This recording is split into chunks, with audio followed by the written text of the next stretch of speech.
Revelações importantíssimas aqui no canal agora. Notícia acaba de sair, vim correndo aqui para poder gravar essa notícia para vocês, essa atualização para vocês, porque, gente, aqui a gente não pode perder absolutamente nada.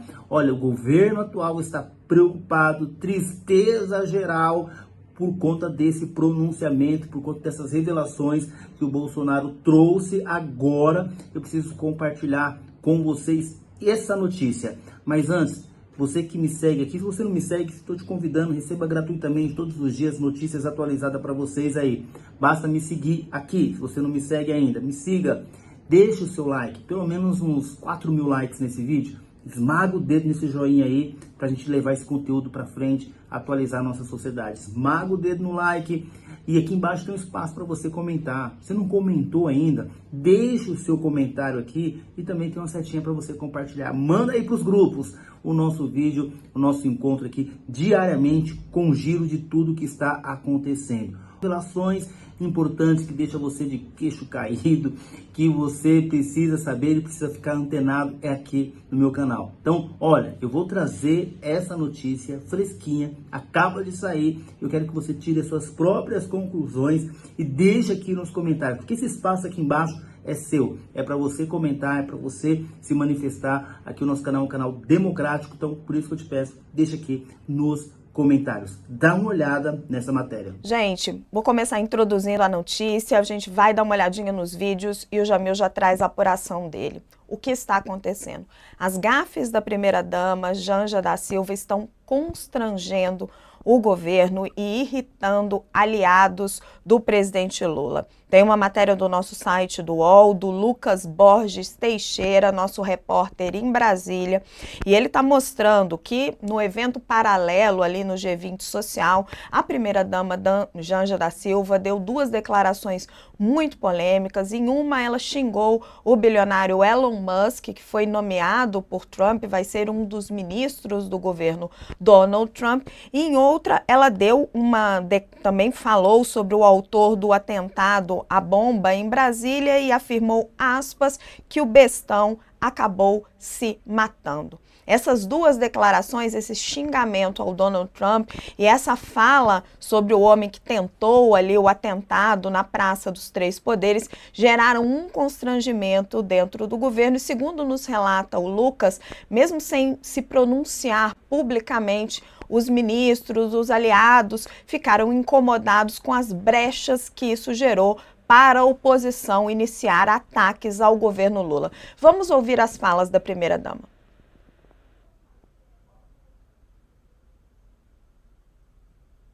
Dizer que esse tema a gente colocou aqui no CRIA. Alô?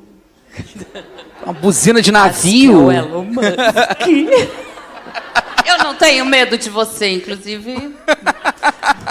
Boa! Fuck you, Elon Musk.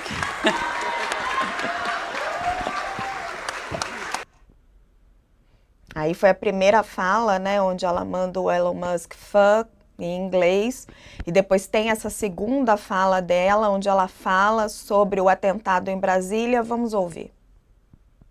Encerramento do G20 Social, a gente convidou o ministro Alexandre de Moraes, que tem sido um grande parceiro nessa questão das fake news e tal, por mais que seja difícil, ele está enfrentando, e por conta do que aconteceu em Brasília, inacreditavelmente aconteceu em Brasília essa semana, e o bestão lá acabou se matando com fogo de artifício, mas enfim, é incrível.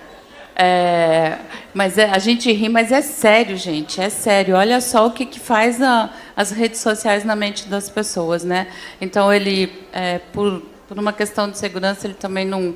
Né, ele estava confirmado aqui nesse painel junto com vocês, mas a gente agradece. A gente vê que estava ali no painel Felipe Neto, algumas pessoas riram, ela falou ali num tom de brincadeira, mas enfim... É uma colocação que está repercutindo, e o próprio presidente Lula tratou ali de tentar corrigir, colocar um pouco de panos quentes na situação, principalmente em relação ao Musk. E Lula disse que não se deve xingar ninguém. Vamos ouvir o presidente. Eu queria dizer para vocês que essa é uma campanha em que a gente não tem que ofender ninguém.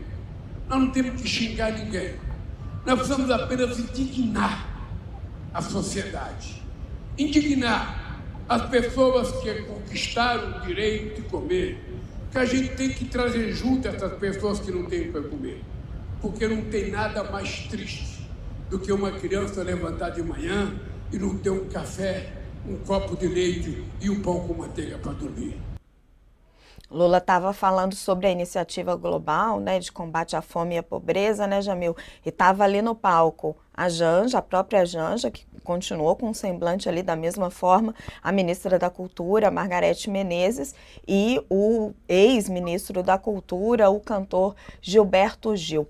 Jamil, eu queria que você explicasse um pouco para a gente como vinha sendo a estratégia de política externa do governo Lula em relação a Donald Trump e o que a fala de Janja provoca.